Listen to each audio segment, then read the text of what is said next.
Redmi note 14 pro plus ఈ mobile సంబంధించిన Indian design అయితే బయటకు వచ్చింది. ఆల్రెడీ ఈ మొబైల్ మన ఇండియా లాంచ్ డేటు కన్ఫర్మ్ అయిపోయింది. డిసెంబర్ 9వ తారీఖున ఈ మొబైల్స్ అయితే లాంచ్ చేయబోతున్నారు. 14, 14 ప్రో, 14 ప్రో ప్లస్ అని చెప్పి 3 మోడల్స్ అయితే లాంచ్ చేయబోతున్నారు. ఆల్రెడీ ఈ మొబైల్స్ ని వీళ్ళు చైనాలో లాంచ్ చేశారు. ఈ ఇండియాకి సంబంధించిన డిజైన్ అనే కలర్స్ అయితే బయటకు వచ్చినాయి. Black and green, purple colours అయితే మన ఇండియాలోకి ఈ మోడల్ అయితే రాబోతుందంట.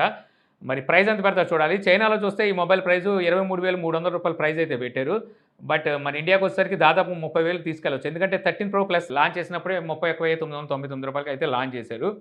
సో ఆ లెక్కన చూస్తే ప్రైస్ ఎక్కువగానే తీసుకురావచ్చు. అయితే మెయిన్లీ చూసుకుంటే వీళ్ళు హైలైట్ చేస్తుంది ఏఐ ఫీచర్స్. ఇందులో మనకి సూపర్ ఏఐ ఫీచర్స్ అయితే ఉన్నాయంటున్నారు. ఈ మధ్యకాలంలో చూస్తే ప్రతి మొబైల్లోనూ ఇప్పుడు ఏఐ ఫీచర్స్ అనేది కామన్ చేసేస్తున్నారనమాట. ఎందుకంటే మార్కెట్ చేసుకోవాలంటే ఏదో ఒకటి చూపించాలి కాబట్టి ఇప్పుడు జనాలంతా ఏఐ మీద ఉన్నారని ఈ ఫీచర్ తెస్తున్నారు. ఇక నెక్స్ట్ చూస్తే మనకి ఒప్పో రెనో 13 అండ్ 13 ప్రో ఈ 2 మొబైల్స్ చైనాలో లాంచ్ చేశారనమాట. మొబైల్స్ మనకి IP66, 68, 69 ఈ రేటింగ్తో వస్తుంది. ఏంటిది నాకు అర్థం కాలేదు. 66, 68, 69.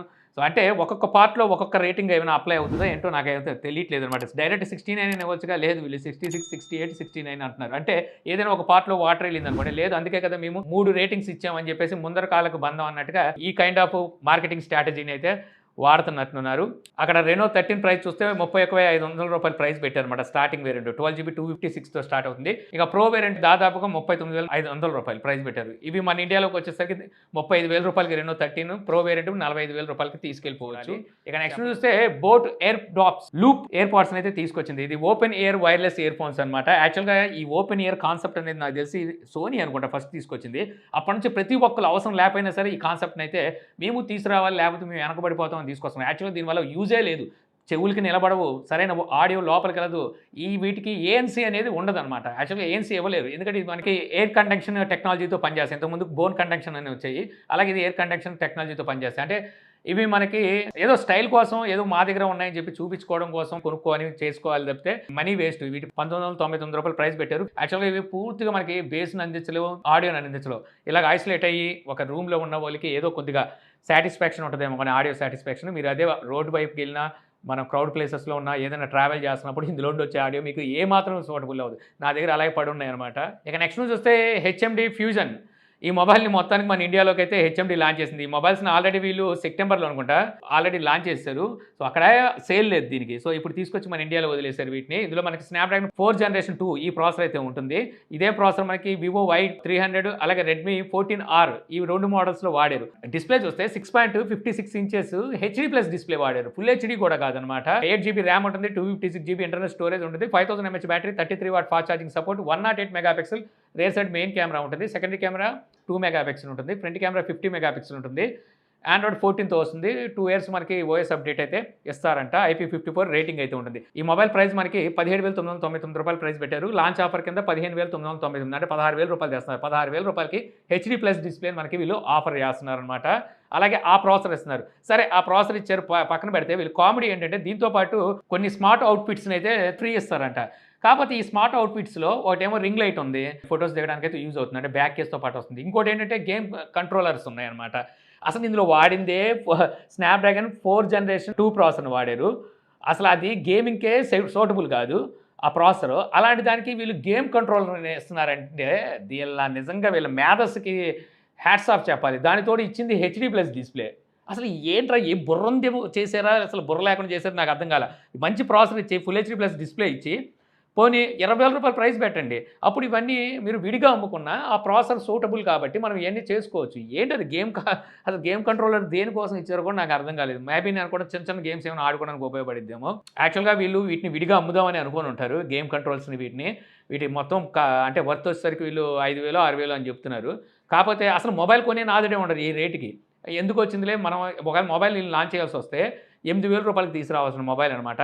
రూ. 16,000 ప్రైస్ పెట్టి ఇది లాంచ్ ఆఫర్ కింద వీటిని ఫ్రీగా ఇస్తున్నాం అని చెప్తున్నారు. అది వీళ్ళ అతి తెలివితేటలు. ఇక నెక్స్ట్ చూస్తే Samsung folding gaming console patent తీసుకుందనమాట. ఒక డిజైన్ అయితే చేసి పేటెంట్ అయితే ఫైల్ చేసింది. గేమ్ కాన్సోల్ అంటే మనం ఇంతకుముందు గేమ్ బాయ్ అని చెప్పి వచ్చేది, అవి కూడా మనకి ఫోల్డింగ్తో వచ్చాయి. కాకపోతే ఫోల్డ్ ఓపెన్ చేస్తే ఒక పక్కన స్క్రీన్ ఉండేది, ఇంకో పక్కన కంట్రోల్స్ ఉండేవి అనమాట. అంటే అందులో ఫోల్డింగ్ ఉన్నాయి, నాన్ ఫోల్డింగ్ కూడా ఉన్నాయి.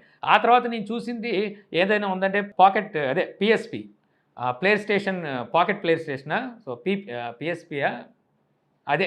అది నేను చూసాను. అదే నేను కొనుక్కొని వాడాను చాలా కాలం. ఆ తర్వాత మనకి నిటెండో స్విచ్ అని, ఆసుస్ రోగ్ ఎలెక్స్ అని, స్టీమ్ డెక్ అని ఇలా చాలా వచ్చినియి. అంటే నిటెండో ఇంతకుముందే ఉందనుకోండి. గేమ్ బాయ్‌తో పాటే ఉంది అప్పట్లోనే.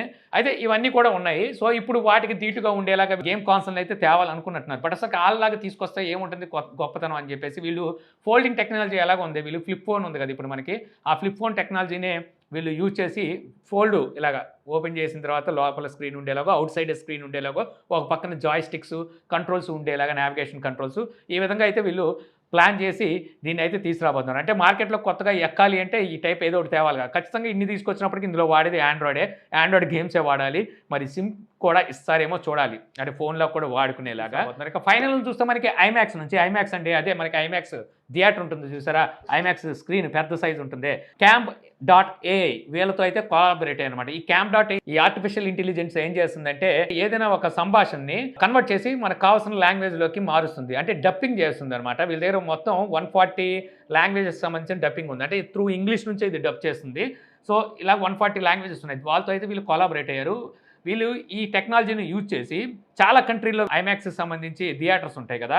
ఆ థియేటర్‌లో ఇంగ్లీష్ స్పీచ్ ఆడుతున్నాయనుకోండి, ఆ రీజనల్ లాంగ్వేజ్‌తో దీన్ని కన్వర్ట్ చేసి అక్కడ రీజనల్ లాంగ్వేజ్ ఇనిపించేలాగా సో, ఆ మూవీ అయితే ప్లే చేస్తారనమాట. సో, చూసారా మనకి ఏఐ ఎంత పని చేస్తుందో. దీని ప్రకారం చూస్తే రాబోయే రోజుల్లో డబ్బింగ్ ఆర్టిస్టులకి అంటే డబ్బింగ్ చేసే వాళ్ళకి పాపం వర్క్ లేకుండా పోతుంది. కానీ ఎంత ఏఐ వచ్చినప్పటికీ ఆ హావభావాలు అక్కడొచ్చే ఆ డైలాగ్‌కి తగ్గట్టుగా అంటే ఆ స్వరాన్ని పెంచడం గానీ, తగ్గించడం గానీ, ఎమోషన్ పండించాలంటే హ్యూమన్ చెప్పినట్టుగా ఏఐ అయితే చెప్పలేదు. కానీ చెప్పలేము. ఏఐ ఎక్కడికైనా తీసుకెళ్ళిపోవచ్చు. చూద్దాం మరి ఇది ఎక్కడి దాకా తీసుకెళ్తుందో. ప్రస్తుతానికొచ్చేసరికి వీళ్ళకి సంబంధించిన కొన్ని ఐమాక్స్ థియేటర్స్‌లో మాత్రమే ఈ టెక్నాలజీని అయితే వాడబోతున్నారు. రాబోయే రోజుల్లో మరి అన్ని థియేటర్‌లోకి వచ్చేయొచ్చనమాట.